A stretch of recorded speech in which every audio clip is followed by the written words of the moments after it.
Good morning, dear students. Today we are learning सृष्टि हिंदी पाठमाला कक्षा 2।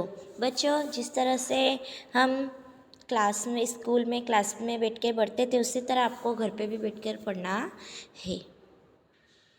हमारा lesson number 12 जिसका नाम क्या है, क्रिसमस दिवस, पेज नंबर 69। बच्चों, आप लोग क्रिसमस दिन जानते हो ना? हाँ, जो हमारा 25 दिसंबर को नहीं आता क्रिसमस डे, उसी को क्या बोला जाता है, क्रिसमस दिवस बोला जाता है। तो देखिए बच्चों, क्या बताया गया है। क्रिसमस ईसाई धर्म का प्रमुख त्यौहार है। प्रमुख मतलब एकदम मेन त्यौहार है। जैसे कि मुस्लिम लोगों का ईद मेन त्यौहार है, हिंदू लोगों का दिवाली मेन त्यौहार है। इसी तरह क्रिश्चियन ईसाई लोगों का अगर प्रमुख मेन त्यौहार है वो क्या है, क्रिसमस है। तो देखिए, इस दिन जीसस मतलब यीशु का जन्म बेथलेहम की एक गौशाला में हुआ था। बच्चों, बेथलेहम एक जगह का नाम है। गौशाला, गौशाला किसको बोला जाता है, गाय जा रही थी ना, गायों के रहने के स्थान को गौशाला बोला जाता है। तो कहाँ हुआ था यीशु का जन्म, तो बेथलेहम की गौशाला में हुआ था। तभी से यह त्योहार हर साल दिसंबर महीने की 25 तारीख को दुनिया भर में मनाया जाता है। दुनिया भर में जितने भी बच्चों ईसाई लोग हैं ना, तो वो हर साल की 25 दिसंबर को मतलब तारीख, ये डेट पे क्या मनाते हैं, क्रिसमस का त्यौहार मनाते हैं। अब आगे देखिए, यीशु की माँ का नाम मरियम था। बेथलेहम में जहाँ यीशु का जन्म हुआ था, कुछ चरवाहे पास के खेत में भेड़ें चरा रहे थे। क्या बोला गया बच्चों, हमको यीशु का नाम बताया गया। यीशु का नाम क्या था, मरियम था। तो बेथलेहम में ना, जहाँ यीशु का जन्म हुआ था, यीशु का जन्म बेथलेहम में कहाँ हुआ था, गौशाला में हुआ था। तो बेथलेहम में जहाँ उसका जन्म हुआ था, वहाँ आस पास ही है ना कुछ चरवाहे मतलब जो भेड़ बकरियाँ चराते हैं ना, उसको क्या बोला जाता है, चरवाहे। तो चरवाहे पास के खेत में भेड़ चरा रहे थे।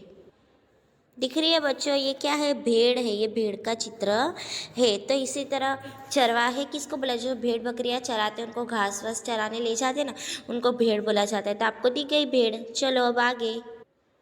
फिर हमें क्या बोला गया है बच्चों, कि उसी समय एक विचित्र प्रकाश, प्रकाश मतलब रोशनी के साथ एक देवदूत प्रकट हुआ, जिसको हम क्या बोल सकते हैं, फरिश्ता भी बोल सकते हैं। देवदूत जो क्या लाता है, संदेशा लाता है। तो वो प्रकट हुआ मतलब हाजिर हुआ। उसने कहा, तुम्हारे नगर में अनोखे बालक का जन्म हुआ। अनोखे मतलब एक अलग अद्भुत बालक का क्या हुआ, जन्म हुआ है। वह कपड़ों में लिपटा गौशाला में पड़ा हुआ है। इतना कहकर देवदूत गायब हो गया। क्या बोला गया है बच्चों, वो देवदूत आया तो देवदूत ने चरवाहों से क्या कहा कि तुम्हारे नगर में एक अनोखे एक अलग ही बालक का क्या जन्म हुआ है। तो वो कहाँ है, तो वो गौशाला में कपड़ों में लिपटा वहाँ पड़ा हुआ है। बस इतना कहकर देवदूत गायब हो गया, मतलब क्या गया, डिसअपियर्ड हो गया। अब आगे देखिए बच्चों, यह सुनकर चरवाहे यह सुनकर बेथलेहम की ओर गए और एक बालक को देखकर उसे प्रणाम किया। क्या बोला गया बच्चों, चरवाहे फिर गए जब उनको देवदूत बोलकर गया ना कि बेथलेहम की जो गौशाला है उसके अंदर एक बालक का जन्म हुआ है, वो बालक एकदम अद्भुत है और वो कपड़े में वहाँ लिपटा पड़ा है। तो ये चरवाहे ये बात सुनकर बेथलेहम की ओर गए और वो बालक को देखकर उन्होंने प्रणाम किया। उस बालक का नाम यीशु रखा गया। यीशु के जन्मदिन को लोग बड़ी धूमधाम से मनाते हैं। यह दिन क्रिसमस कहलाता है। बच्चों, जो यीशु के ये दिख रहा है आपको, ये जो बच्चा है ना, ये कौन है, यीशु है। कौन है ये, यीशु। और ये आपको दिख रही है गाय, तो ये कहाँ पड़ा था, गौशाला में पड़ा था। तो कहाँ गया है कि यीशु के जो जन्मदिन मतलब जो बर्थडे रहता है ना, तो लोग बड़ी धूमधाम से मनाते, बहुत सेलिब्रेट करते। और ये दिन क्या कहलाता है, क्रिसमस कहलाता है। यीशु के जन्म के समय चमकता हुआ तारा भी दिखाई दिया था। जब यीशु का जन्म हुआ था तब आसमान में चमकता तारा मतलब चमकता ब्राइट स्टार दिखाई दिया था। इसी तारीख की याद में लोग अपने अपने घरों तथा गिरजाघर, बच्चों गिरजाघर मतलब क्या होता है, गिरजाघर मतलब है ना चर्च होता है। क्या होता है, चर्च। तो ईसाई लोग चर्च में जाते हैं ना, जिसको हम क्रिश्चियन भी बोलते हैं कि क्रिश्चियन लोग चर्च में जाते हैं, उसको हिंदी में ईसाई बोला जाता है। तो ये बोला है कि गिरजाघर को चमकीले तारों से सजाते हैं। अब मैं आपको गिरजाघर का चित्र बताती हूँ कि गिरजाघर किस तरह से होता है।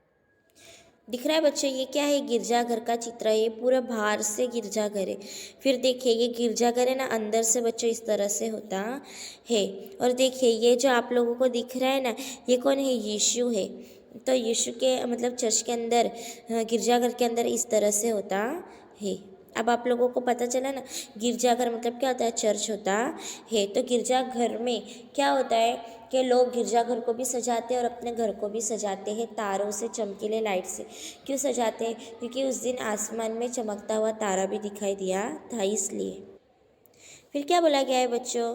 यीशु और मरियम के चित्र भी गिरजाघरों में सजाए जाते हैं। यीशु मतलब ये जो बालक है, और उसकी माँ मरियम मतलब उसकी माँ का क्या कहते हैं, उनके चित्र भी गिरजाघर में क्या करते हैं लोग? सजाते हैं, उनको लाइट वाइट लगाते हैं, इस तरह से करते हैं।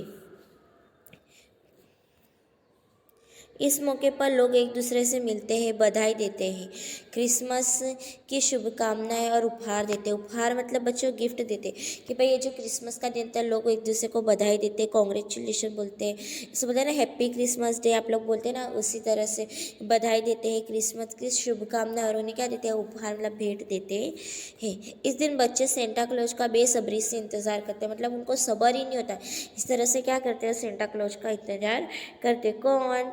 बच्चे। हाँ, उन्हें इस बालक का विश्वास रहता है कि उनके सो जाने पर सेंटा क्लॉज उनके लिए चॉकलेट और उपहार लेकर आएगा। आपको पता है बच्चे किस आशा से सोते हैं, किस उम्मीद से सोते हैं कि हम सो जाएंगे ना, उसके बाद सेंटा क्लॉज आएगा, हमें क्या देकर जाएगा? चॉकलेट, उपहार मतलब भेंट देकर जाएगा। अब मैं आपको सेंटा क्लॉज का एक चित्र बताती हूँ। आपको इसमें भी सेंटा क्लॉज दिख रहा है ना बच्चों? हाँ, इसी तरह से सेंटा क्लॉज आता है। ये देखिए ये रहा सेंटा क्लॉज, ये इसकी पोटली है ना, तो इसके अंदर ये क्या लाता है? बच्चों के लिए उपहार, चॉकलेट लाता है, इसलिए बच्चे इसका बेसब्री से इंतज़ार करते हैं। फिर क्या बोला गया है बच्चों? क्रिसमस का त्यौहार विश्व भर के लिए सुख शांति का संदेश लेकर आता है। ये पूरे विश्व, विश्व मतलब बच्चों पूरी दुनिया में क्या हो? सुख हो, सब सुखी रहो, शांति का संदेश लेकर आता है। यीशु के जन्मदिन को वास्तव में बड़ा दिन भी कहा जाता है। वास्तव में मतलब हकीकत में यीशु के जन्मदिन को बड़ा दिन भी कहते हैं। यीशु का संदेश था कि गरीब, बीमार और सताए हुए लोगों से भी तुम उतना ही प्यार करो जितना कि तुम अपने परिवार से करते हो। यीशु का संदेश मतलब यीशु ने लोगों को क्या संदेश दिया था बच्चों? कि तुम गरीब लोगों से उतना प्यार करो, जो बीमार है, जो सताए हुए मतलब कोई किसी पे जुल्म करता है, वैसे लोग हैं ना बच्चों, तो तुम उनसे भी उतना प्यार करो जितना कि तुम अपने परिवार से करते हो। अच्छी सोच रखो और ईश्वर से प्यार करो। क्या बोला गया? अगर हमारी सोच अच्छी होगी ना बच्चों, तो हमारे काम भी कैसे होंगे? अच्छे होंगे। अगर हमारी सोच बुरी होगी तो हमारे काम भी कैसे होंगे? बुरे होंगे। तो बोला गया अच्छी सोच रखो और ईश्वर मतलब भगवान पर, गॉड पर भरोसा करो। अब ये लेसन से हमें क्या सीख मिलती है? ये त्यौहार हमें आपसी प्रेम और शांति तथा भाईचारे से रहने का संदेश देते हैं। भाईचारे मतलब सबको अपना भाई समझना। जिस तरह से हम हमारे भाई के साथ कैसा रहते हैं, हम हमारे बहन के साथ कैसा रहते हैं, उसी तरह हमें लोगों के साथ भी भाईचारे से रहना चाहिए, मतलब हमारे भाई बहन समझ कर ही रहना चाहिए। ओके डियर स्टूडेंट्स, आपको ये लेसन समझ में आया? इसमें हमें क्रिसमस दिवस का बताया गया है कि क्रिसमस दिवस क्यों मनाया जाता है। तो यीशु के जन्मदिन की खुशी में ही क्रिसमस दिवस मनाया जाता है। तो यीशु की माँ का नाम क्या था? हाँ, यीशु की माँ का नाम मरियम था। यीशु कहाँ पैदा हुआ था? तो यीशु बेथलेहम के गौशाला में पैदा हुआ था। तो यीशु जब पैदा हुआ था तो उसका संदेश किसने दिया था? तो हाँ, एक देवदूत ने आकर दिया था। तो यीशु के जन्म होने का संदेश किसको दिया गया था? तो जो आप पास के खेत में चरवाहे जो भेड़ चरा रहे थे ना, उसको बोला गया था कि तुम्हारे यहाँ एक बालक का जन्म हुआ है। जब बालक का जन्म हो गया और चरवाहे लोग को देखने गए, तब चरवाहों ने वहाँ जाकर क्या किया? हाँ, चरवाहों ने वहाँ जाकर क्या किया? प्रणाम किया। और इसी के वजह से हम क्रिसमस दिवस मनाते हैं। किसके वजह से? यीशु के जन्मदिन की खुशी में क्रिसमस दिवस मनाया जाता है। और वास्तव में मतलब हकीकत में यीशु के जन्मदिन को बड़ा दिन भी कहा जाता है। ओके डियर स्टूडेंट्स, हमारा लेसन यहाँ कंप्लीट होता है। Have a nice day.